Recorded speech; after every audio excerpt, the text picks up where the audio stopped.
Hi. On a windy day in Derbyshire, I do believe, we are today to explore another Starfish Decoy site. Yep. In front of us, here to be exact. So let's do it, come on.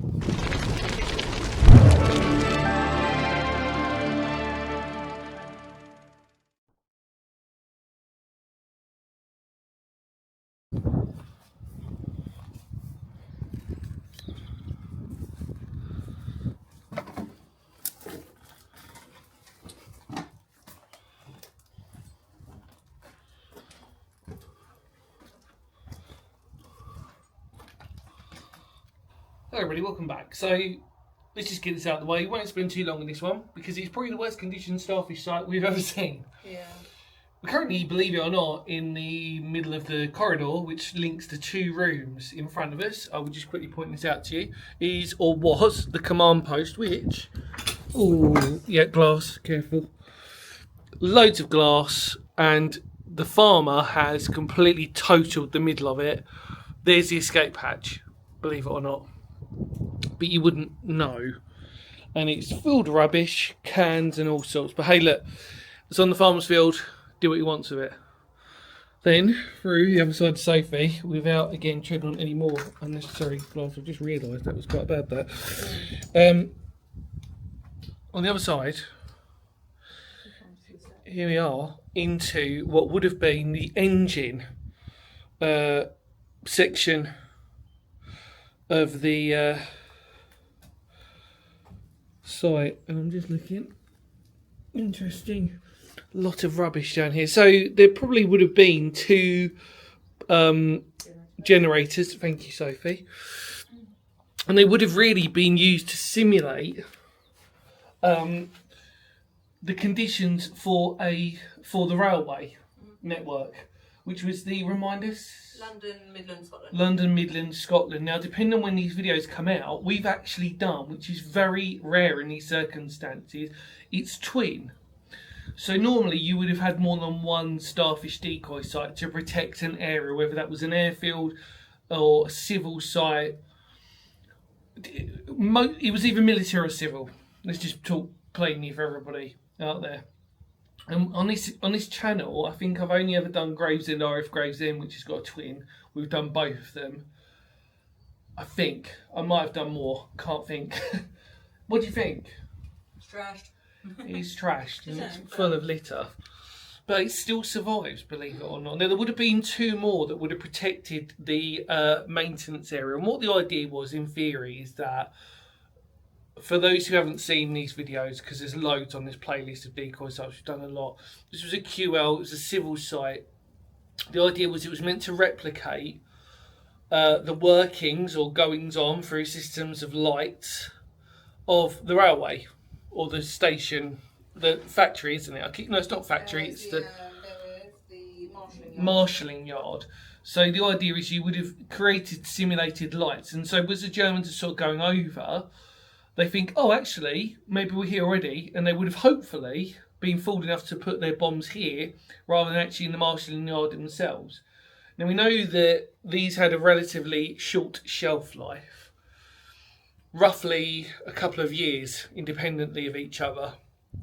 And because of that fact, it's amazing to know that the people who would have been stationed here would have been targeted by Germans. I always think it's interesting with starfish sites because the people who would have served here, the idea is you're encouraging them to bomb you, and the only thing you've got protection on is this starfish site. Now, this is quite a typical starfish site, and again, I apologise if you're new to the channel, this is different, but if you're not, this is quite a generic site. So where Sophie is located, this is a rectangular site. Behind her, like it says, the command post. Normally in there, you would have had a telephone, and you would have had tables and chairs, etc., etc. And the idea was that basically they would have phoned you up and said, right, okay, we've got reports of German bombers coming your way. You've got to quickly go out there, set fire to these simulated lights. Now, there's a multitude of ways of doing it. Not a multitude of ways, but there's a few different ways. It does depend, actually, if you read reports, like, you know, it's not all too necessarily the same. But they would have, most of the time, they would have had, like, baskets, and they would have had these little fuses underneath, and they would have lit, and they would have lit the fires to replicate. And outside here, you would have had, like, a petrol petroleum trough, and that trough, interestingly enough, was to help put down for the generators.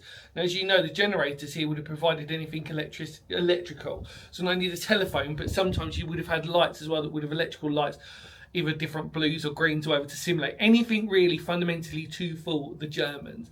Now, in this case, this one is identical to its twin. And again, depending on when these come out, but you'll know when you know. Concrete top and brick walls, really not that safe. I mean, you wouldn't feel that safe in it, would you say? No blast wall, really, that's gone. No blast, yeah, there would have been a blast wall. Well, no, Dexys, if we come out here, thank you for mentioning that. Blast wall would have been right in front of you. It was just a wall just to protect you, just in case. And that is it. It's a very windy day. Yeah, I think we're chasing the rain. We are chasing the rain a little bit, but it's worth being... At least we've got to come here and document it. Yep. We've come a long way today to document this one, but worth it because, like I said, it's rare that we get to do this one as a recording this. We've also done the other one, and they're identical, except the condition. Oh, yeah. One of them is not in a farmer's field. No. And it is really unusual because it's halfway up a hillside, which I've never seen everywhere, which makes no sense. But obviously, so it would have simulated behind the hill, we assume.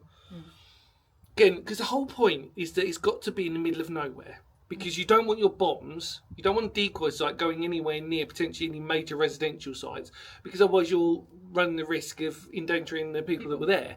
So it's got to be sometimes in the middle of nowhere. And it wasn't the easiest walk to get to this one, actually, either was it, really? I wouldn't say. A bit of a main road, and then coming down and being scared, Jesus, by the dogs and all that, like the farmer's field. So we're fully expecting to be chased by the farmer at any point. But yeah, here we are.